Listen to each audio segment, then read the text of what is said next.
Assalomu alaykum hammaga. Mycelux naboridan foydalanyapman va taassurotlarim bilan sizlar bilan bo'lishmoqchiman.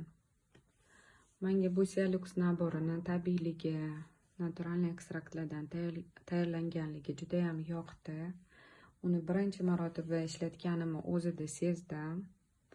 Yuzimda mayda ajinlar ketib, oqarib, taranglashib va yuzim o'zini normal holatiga qaytdi. Oldingi qurishlar, tirishishlar yo'qoldi. Birinchi bo'lib bu tozalovchi geldan foydalanasiz. Bu gelning xususiyati chuqur tozalaydi yuzni. Uni ketidan paxtali tampon yordamida tonikda artiladi. Undan so'ng bu chuqur namlantiruvchi losyondan yupqagina qilib suriladi va oxirida bu chuqur namlantiruvchi, oziqlantiruvchi Mycelux kremi suriladi.